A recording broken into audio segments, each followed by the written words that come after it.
안녕하세요. 예수목장교회 이노희 목사입니다. 오늘 이제 드디어 2권 마지막 장 17장입니다. 우리가 기독론을 12장부터 17장까지가 기독론인데 12, 13, 14장에서 그리스도의 인격에 대해서 참 하나님이시고 참 인간이시고 그 한 인격 안에 속성 교통하시는 중보자시다.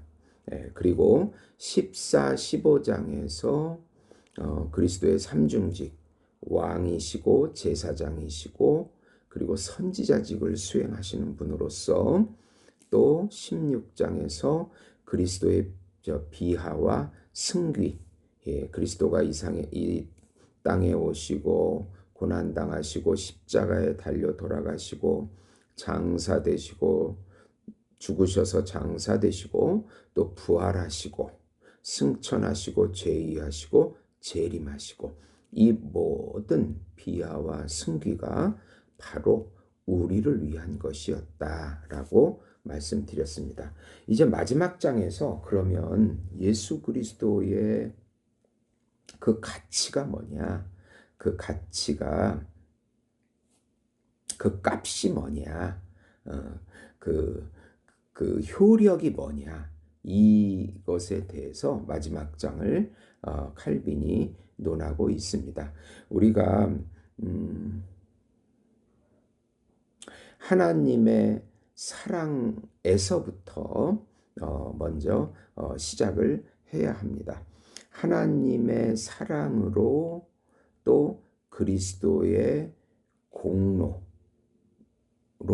그리고 성령의 역사로 이 삼위일체 역사로 우리에게 그 의가 시작해서 그렇게 하나님의 사랑, 그리스도의 은혜 공로 그리고 성령의 역사를 통해서 그 의가 우리에게 전가되고 또 효력이 발휘되고 그 값이 치루어지고 대리적인 물음을 통해서 대리적인 속죄가 되어서 바로 우리가 죄사함, 구원을 얻게 된다는 것이 오늘 16장의 요점입니다. 17장의 요점입니다. 그래서 칼빈은 1절에서 하나님의 사랑과 그리스도의 공로에 대해서 말씀합니다. 우리가 시작을 그리스도의 공로, 예수님의 은혜, 순종, 값을 다룰 때 하나님의 사랑에서부터 시작해야 합니다. 첫 번째 원인은 하나님의 결정으로서 시작됩니다. 그래서 하나님이 순전히 그 기뻐하심을 따라서 그분의 원하심과 뜻하심으로 무조건적인 사랑을 통해서 중보자를 세우셔서 우리를 위하여 구원을 획득하도록 하셨기 때문입니다. 그런데 그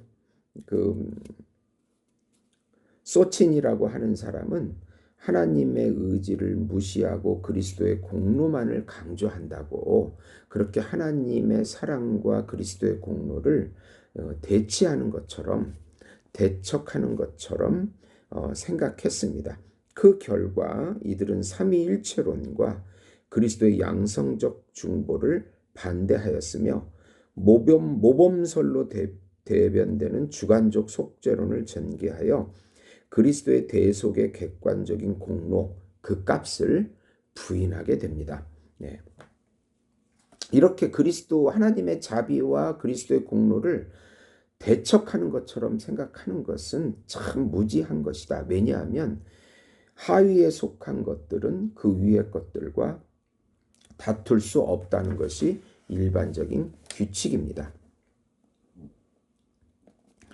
이런 의미에서 비록 사람들의 칭의가 순수한 하나님의 자비로 인하여 값없이 베풀어진다 하더라도 하나님의 자비에 뒤따르는 그리스도의 공로가 동시에 그 가운데 들어서는데 아무 장애가 없습니다. 하나님의 무조건적인 그 사랑은 우리들의 공로와 배치됩니다.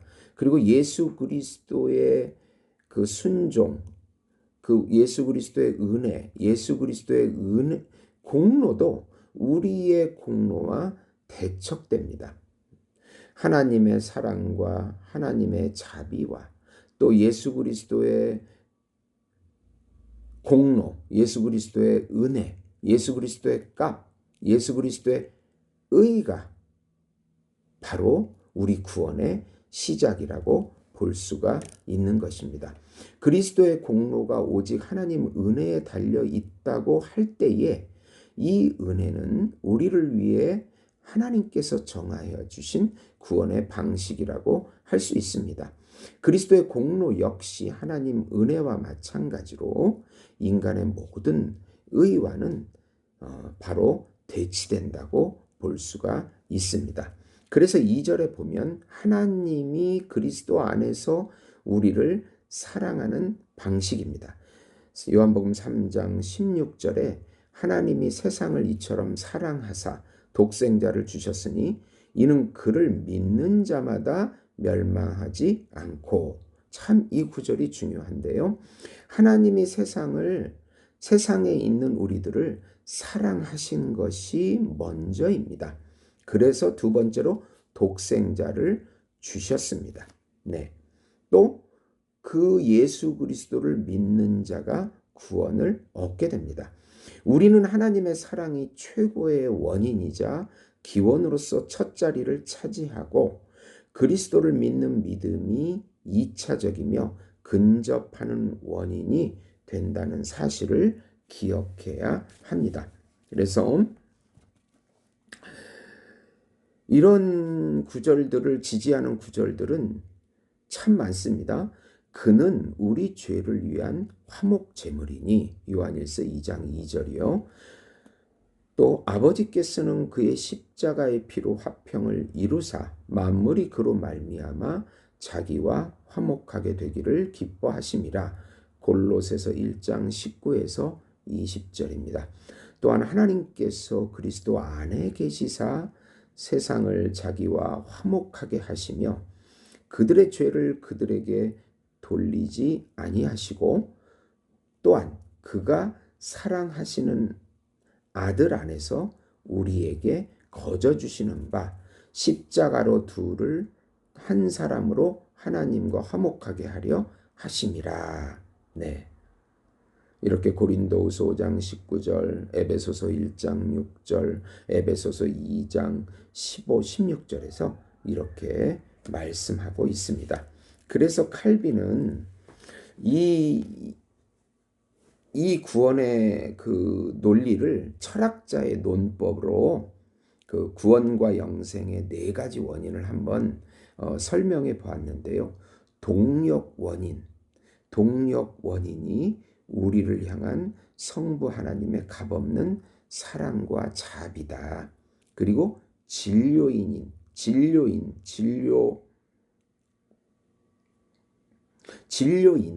우리를 의롭게 하시는 예수 그리스도의 순종이다.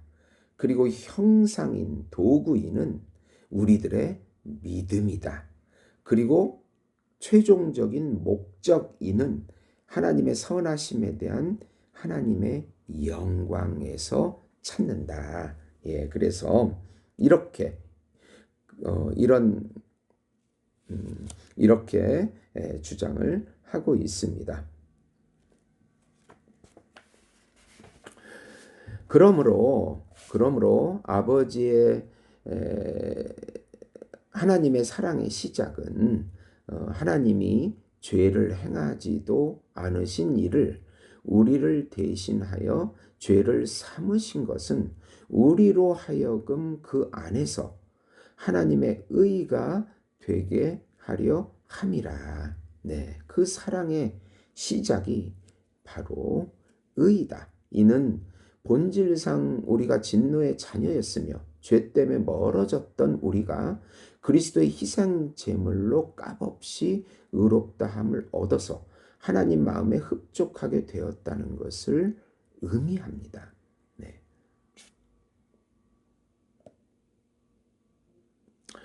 또 3절에 보시면 하나님의 진노를 유화시키는 그리스도의 공로. 바울이 증인이 되어 전하듯이 우리가 그의 죽으심으로 말미암아 화목하게 되었으니 화목을 받아 누리게 되었다. 로마서 5장 10절 11절입니다. 네.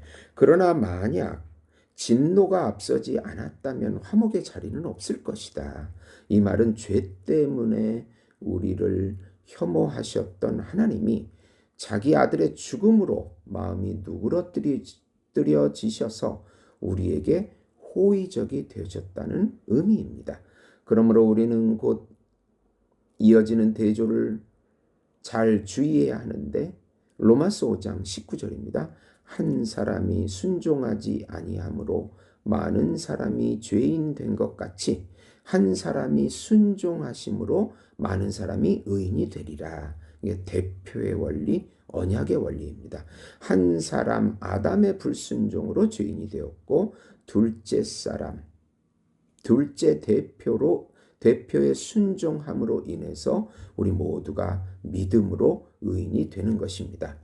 즉 아담의 죄로 말미암아 우리가 하나님에게서 멀어지고 멸망에 이르도록 정해진 것 같이 그리스도의 순종으로 말미암아 우리가 의인으로서 영접되는 호의를 입은 것입니다.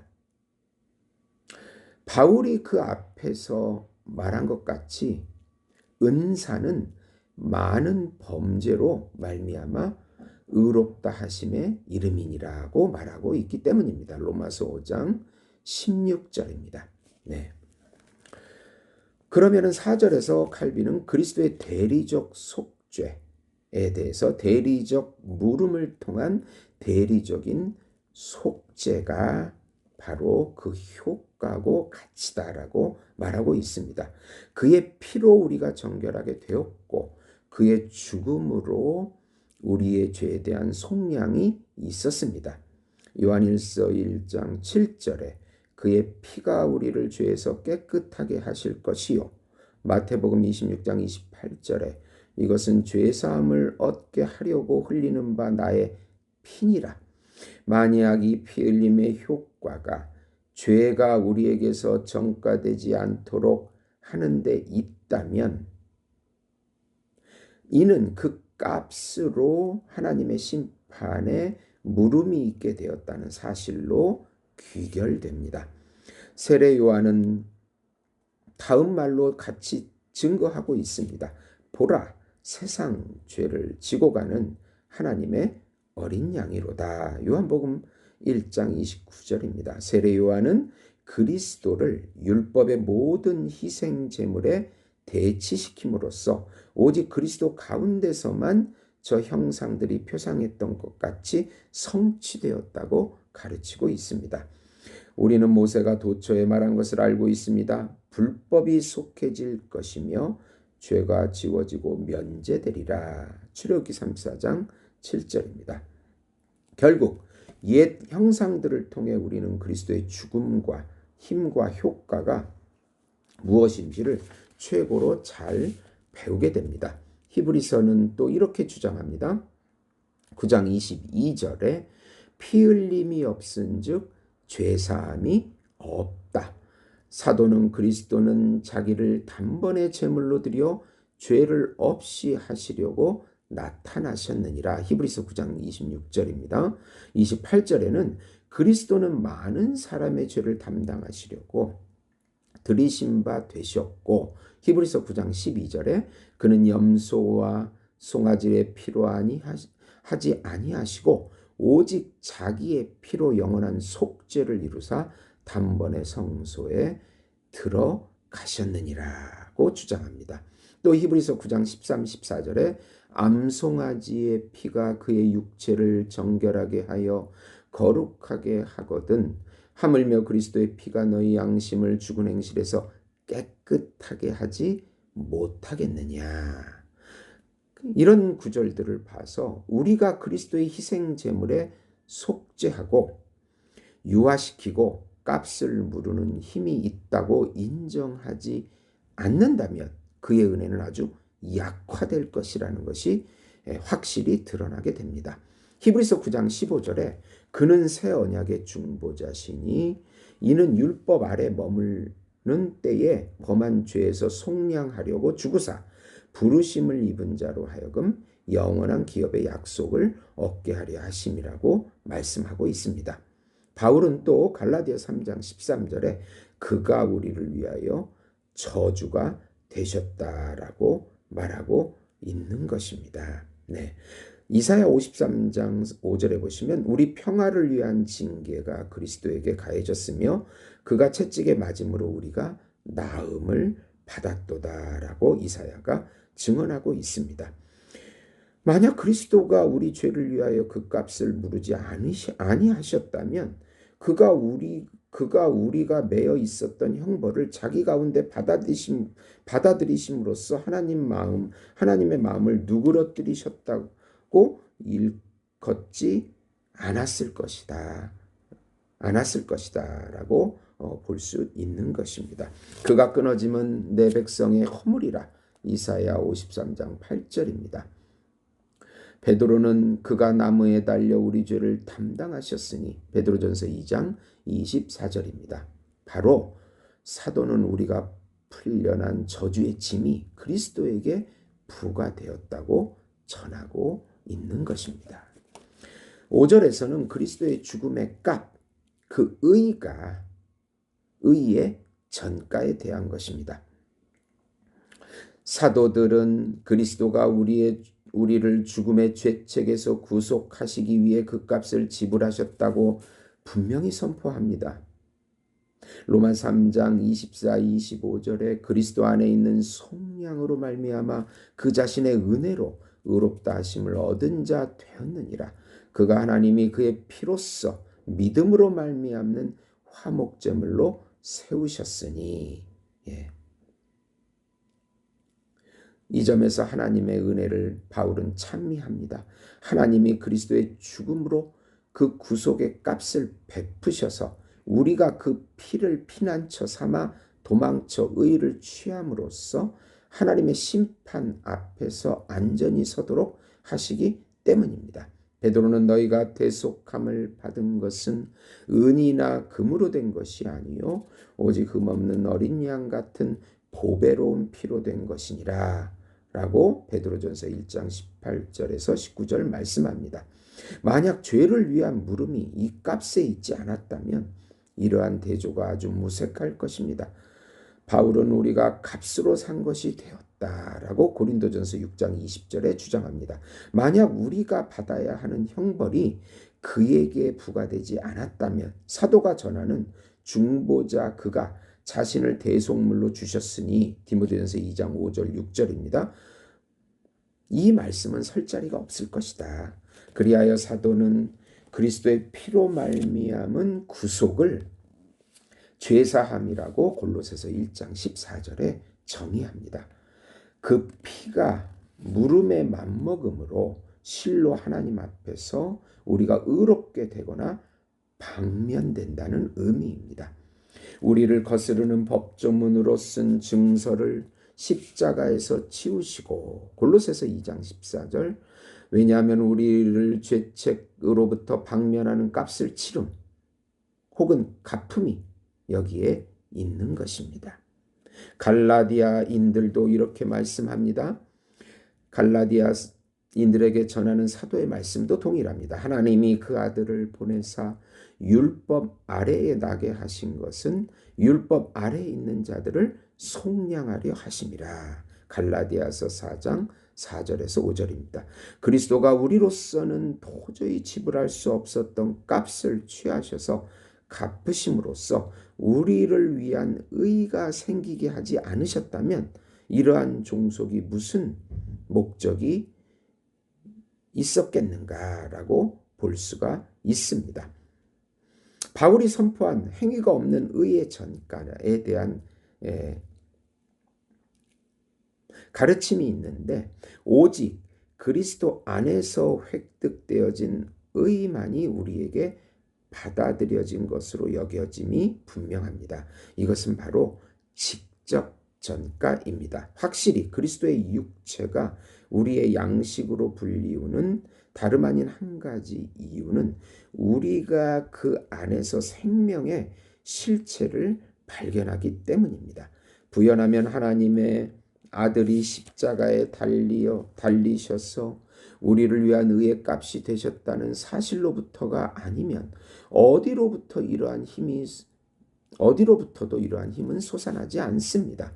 사도는 그리스도께서 우리를 위하여 자신을 버리사 향기로운 제물과 희생제물로 하나님께 드리셨다고 에베소서 5장 2절에 말씀합니다. 또 로마서 4장 25절에 그는 우리가 범죄한 것 때문에 내어줌이 되고 또한 우리를 의롭게 하시기 위하여 살아나셨다라고 말씀합니다. 네. 이로부터 추론하는 바는 그리스도를 통하여 구원이 우리에게 주어졌을 뿐만 아니라 그 은혜로 인하여 아버지가 이제 우리에게 관대하시기도 한다는 것입니다. 이사야는 내가 나를 위하여 내 종 다윗을 위하여 행하리라는 말씀이 그리스도 안에서 완전히 성취된 것입니다. 요한일서 2장 12절에 너희 죄가 그 이름으로 말미암아 사함을 받았다라고 말씀합니다. 요한복음 6장 57절에 내가 아버지로 말미암아 사는 것 같이 너희들도 나로 말미암아 살리라.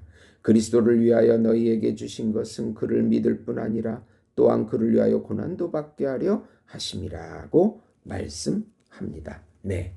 그러면 그리스도는 자기 자신을 위해서 공로를 취하지 않으신 것입니다. 예. 롬바르두스나 스콜라주의자들은 그리스도가 자기 자신을 위하여 어떤 공로를 세우셨는지 그렇지 않으셨는지를 묻는 것은 이거는 어리석은 호기심이라고 칼빈은 말하고 있습니다. 하나님은 자기 계획을 밝히 펼치시면서 모든 의심을 가져가십니다.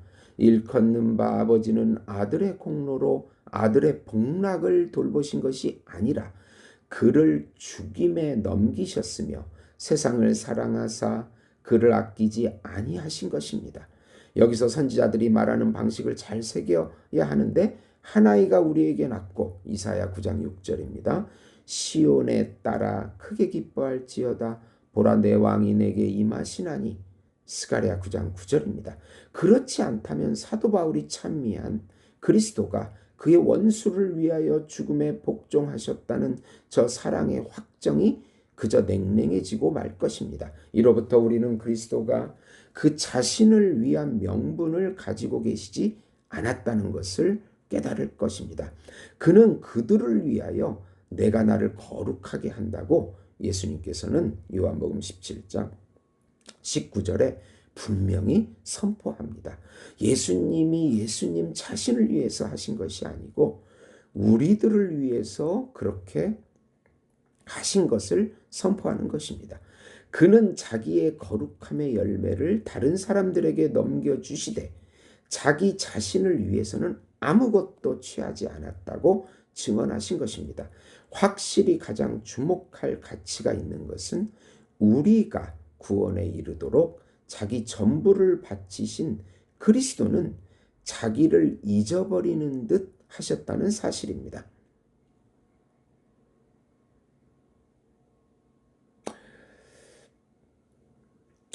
바울은 여기서 그러나 그들은 이러므로 하나님이 그를 지극히 높여 그에게 이름을 주셨다라고 바울은 선포합니다. 한 사람이 어떤 공로를 성취해야 세상의 심판관과 천사들의 머리가 되고 하나님의 최고 통치권을 수중에 가지며 사람들과 천사들의 능력을 다 가지고도 1,000분의 1도 취할 수 없는 어미를 자기 속에 머물게 하신 것입니다. 네. 누가복음 24장 26절에 그리스도가 고난을 받고 아버지의 영광에 들어가야 할 것이 아니냐고 말씀하고 있습니다. 네. 좀 결론적으로 말씀드리면 우리가 삼위일체 구원 사역에 대해서 말할 때 하나님의 사랑하심, 그분의 원하심, 그분의 뜻하심에서 시작이 돼서 예수 그리스도의 은혜와 공로와 선행과 값과 의의 전가를 통해서 또 하나님께서 우리에게 주신 그리스도를 향한 믿음을 얻게 하셔서 이 모든 구원 사역을 통해서 하나님께서 영광을 받게 하신 것입니다. 여기서 우리의 공로는 조금도 들어갈 수가 없습니다. 네.